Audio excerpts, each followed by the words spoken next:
నమస్తే, అంతరార్థానికి స్వాగతం.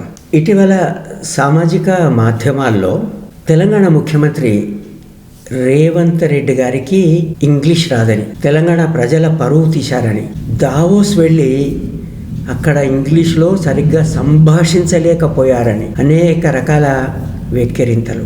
ఒక్కసారి ఆలోచించండి, ఇది సబబేనా? ముందు ఆ ఇంగ్లీష్ విషయం తెలుసుకునే ముందు ఆయనకు వచ్చో రాదో అనేది ముందు మనం తెలుసుకోవాలి. నేను దావోస్ సమావేశాలను పరిశీలిస్తూనే ఉన్నాను. అసలు దావోస్ ఎందుకు వచ్చింది, వరల్డ్ ఎకనామిక్ ఫోరం ఏంటి, తెలంగాణ తన లక్ష్యాల్ని సాధించుకొని వచ్చిన వైనము, ఇవన్నీ గమనిస్తున్నాం అందరం. దానిపైన నేను 1-2 వీడియోలు ఈ ఛానల్లో పిఎస్ఎం స్పీకింగ్ ఇంగ్లీష్ ఛానల్లో కూడా తీశాను కనుక ప్రత్యేకించి చెప్తున్నాను. అట్లా ఇబ్బందికరమైన విషయం ఏం జరగలేదు.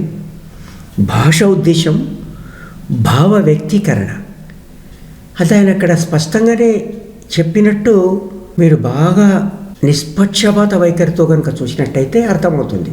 కొద్దిసేపు ఆయన పైన వ్యక్తిగతమైన కోపం ఏదైనా ఉంటే దాన్ని పక్కకు పెట్టి ఇష్టాలతో సంబంధం లేకుండా భాష గురించి ఆలోచించండి.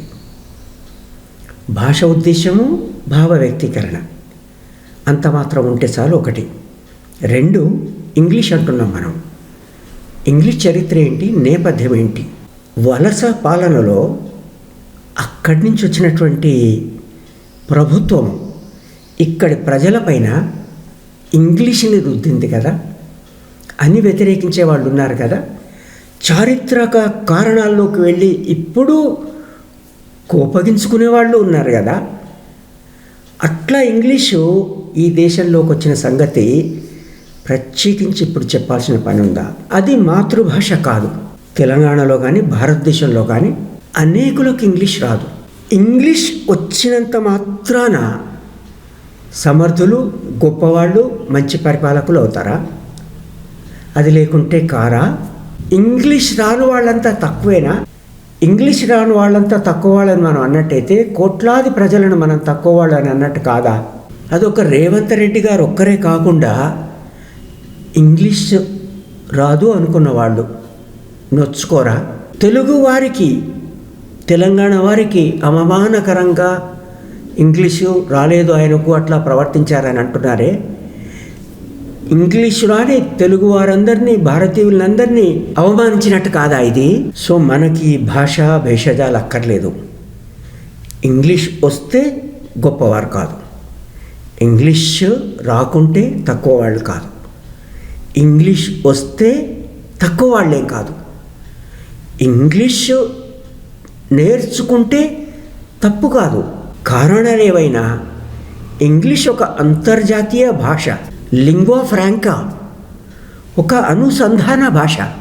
భిన్న భాషల వ్యక్తులు కలుసుకున్నప్పుడు ఒకరి భాష ఒకరికి రానప్పుడు వారిని అనుసంధానించే భాషగా ఇంగ్లీష్ తయారైంది కనుక ఇంగ్లీష్ నేర్చుకోవాలి, తప్పు లేదు. ఇక్కడ నేను ఇంగ్లీష్ తప్పని చెప్పడం లేదు, అట్లాగే గొప్ప అని చెప్పడం లేదు. ఇంగ్లీష్ నేర్చుకోవడం తప్పు అని అనడం లేదు, నేర్చుకొని తీరాల్సిందే.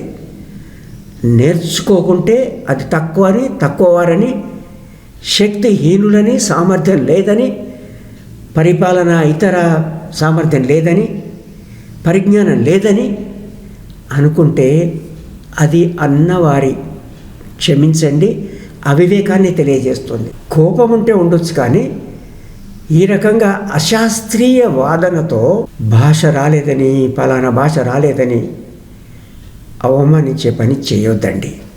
నేను ఇక్కడ కావాలని ఫలానా వారికి ఇంగ్లీష్ రాదు, కామరాజు, నడార్ లాంటి వారికి, మహామహులు లేదా రష్యా దేశ నాయకులు, చైనా దేశ నాయకులు, ఇతర దేశాల వారు ఈ గణాంకాలు కావాలని చెప్పడం లేదు. నేను వారికి ఎవరికో రాకుంటే మనకు రాకుండా ఉండాల్సిన అవసరం లేదు, ఎవరికో వస్తే మనకు రావాల్సిన పని లేదు.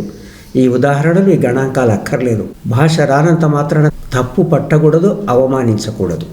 దురుద్దేశంతో వచ్చిన వారికి కూడా రాదు అని అనడము సరి అయింది కాదు. అది ఒక్క వ్యక్తిని కాదు, మరోసారి చెప్తున్నా, మనందరినీ అవమానించినట్టే. ఇట్లా నిందించడం సరి అయింది కాదు కదా. మీరు అంగీకరిస్తారనుకుంటున్నా. ఈ వీడియోని ఇంత ఓపికగా చూసినందుకు ధన్యవాదాలు. ఈ ఛానల్ మీరు ఇప్పటిదాకా సబ్స్క్రైబ్ చేయకుండా ఉన్నట్టయితే దయచేసి ఇప్పుడు సబ్స్క్రైబ్ చేయండి. ఇది ఉచితమే. ధన్యవాదాలు.